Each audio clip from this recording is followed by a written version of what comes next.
Sesurprise kawan. Ayam SA bapok so set dengan cheesy wedge. Okey, bismillahirrahmanirrahim. Sekarang pukul 11.54 dah. Nak closing dah ni. Kita nak buat untuk last order ni. Kita nak buat beef homemade set dengan wedges satu, beef homemade ala carte satu. Last kali Zinger XL set dengan wedges. Ni patty beef homemade kita.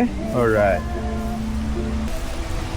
Dia beef homemade lebih yang cacak sikit. Kita bagi je lah. Daripada bazir, baik kita wheel lah tau. Separuh-separuh. Baru dah balah, paruh-paruh. Caramelized onion. Ni, Zinger SL kita siap dah Oh, puas hati kawan. Ayang soning. Dia letak dah ni. Muak letak kawan. Nerok gitu. Atas ayam XL ni, kita akan letak cheese keping. Okay, tutup. Beef homemade ni, dia nak set sekali dengan cheesy wedges. Zinger XL ni pun, dia nak set sekali dengan wedges juga. Mayonis. Dan sos cheese. Sesurprise kawan. Ayam SA bapok so set dengan cheesy wedge. Kalau gini harga dia RM15 sahaja. Mungkin dapat sebiji gini.